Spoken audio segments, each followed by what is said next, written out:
Fala galera, beleza? Passando então hoje aqui para a gente falar um pouquinho sobre a fisiopatologia da enxaqueca. Os estudos direcionam que como pano de fundo da fisiopatologia da enxaqueca, nós temos um fenômeno chamado depressão cortical alastrante. O que seria isso? Uma alteração eletrofisiológica a nível do sistema nervoso central, que cursa justamente com hiperatividades em diferentes regiões do sistema nervoso central, como o córtex somatosensorial primário e secundário, como o córtex motor, como o córtex auditivo, como o córtex visual. Sabemos que durante as crises algumas coisas acontecem, principalmente porque nós temos pacientes que cursam com as auras e pacientes que cursam sem auras, Basicamente a enxaqueca ela é dividida em 4 fases: a fase do pródromo, a fase pré-monitória, onde o paciente já percebe que ele pode vir a ter a cefaleia por alguns sinais e sintomas específicos, muitas vezes irritabilidade, avidez por doce, muitas vezes ele já começa a ter uma sonolência, ele começa com uma sensibilidade maior, principalmente a nível pericraniano, cervical. Então, muitas vezes, alterações somestésicas começam a acontecer que precedem a crise. A fase da aura, principalmente a aura visual, é a mais frequente. Geralmente, na fase da aura, o paciente cursa com fotofobia, fonofobia, osmofobia, alodinia mecânica, eutérmica, também algumas mudanças em relação ao humor, irritabilidade, alguma fadiga associada a isso. E é nesse momento que justamente o paciente já sabe que ele provavelmente pode precisar fazer o uso do medicamento prescrito pelo seu neurologista, pelo seu cefaliatra. Se ele já foi diagnosticado primariamente, o diagnóstico não é feito por nós conseguimos classificar e principalmente na fase interectal conseguir tratar o paciente. E principalmente o nosso tratamento hands-on. Entra também um processo educacional em dor. Precisamos estar atentos porque a enxaqueca ela é considerada uma doença crônica e também de caráter nociplástico, mecanismo neurofisiológico predominantemente nociplástico, que também pode estar sobreposto. Por isso, hábitos de vida, sono, alimentação, atividade física são de extrema importância no caráter e contexto modulatório dos períodos fora da crise. Lembrando que durante a crise da enxaqueca, nós temos uma liberação de vários peptídeos, dentre eles principalmente o peptídeo vasointestinal ativo, o VIP.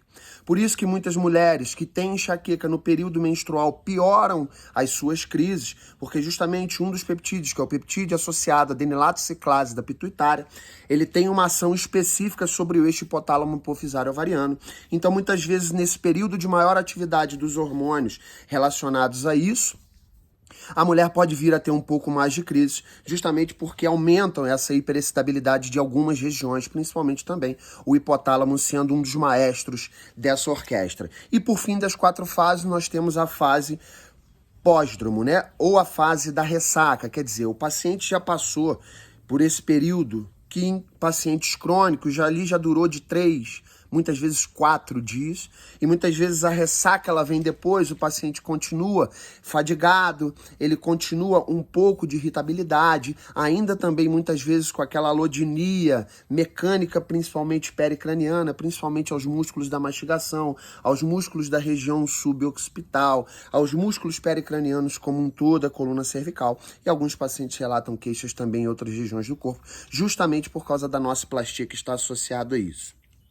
Dentro de todo esse contexto, quando nós falamos da enxaqueca, o importante é nós entendermos que o quanto de crise o paciente tem tido no mês. Uma outra coisa que é extremamente importante é nós entendermos se esse paciente está tendo mais de 15 crises ao mês. Isso significa um processo de cronicidade associado a isso. Dentro de um processo de cronicidade, numa doença primária, de uma dor crônica primária, que muitas vezes está exacerbado o processo nociplástico, até pelo engajamento desse paciente dentro dessas atividades que o podem fazer modular com mais eficiência, quer dizer, produzir mais opioides endógenos para que nos momentos em que ele perceba que vai ter a crise, ele consiga sair desse processo mais rápido, porque vão ter fatores predisponentes, precipitantes e perpetuantes que podem levar com que isso aumente ainda mais as crises do paciente. Dentro do processo da depressão cortical alastrante, o que nós vamos poder, como fisioterapeutas osteopatas, manejar a condição é justamente na fase interectal, onde nós vamos ter que entrar com todo esse processo, claro, também do nosso tratamento hands-on, mas as pautas hands-off são o que vão manter esse paciente muito tempo bem, conseguindo modular e estando apto a fazer as suas coisas, porque nós sabemos que a enxaqueca hoje, pela própria Global Burden Disease, ela é considerada uma das doenças mais incapacitantes, principalmente quando falamos do quesito laboral. Muitas vezes o paciente ele fica afastado do trabalho, às vezes até uma semana. Como existem facilitações a nível de áreas diferentes do córtex, principalmente pacientes que trabalham em frente a telas, que precisam se expor à luz, né, de notebooks, de telefones por muitas horas, até para manter a sua atividade laboral, podem não passar bem todo esse período, e esse também pode ser um dos fatores predisponentes a ele ter mais crises. Por isso, justamente, as duas entradas neurosensoriais, as quais nós mais temos que ficar atentos, são a entrada visual e principalmente o sistema estomatognático. Dentro de um contexto geral de saúde, o funcionamento visceral, principalmente pelo eixo gut-brain, pode ser um facilitador também de um fator predisponente a essas crises ficarem mais perpetuantes, tá bom? Então, precisamos ter um olhar global, entendermos que por trás disso tudo existe um mecanismo primário.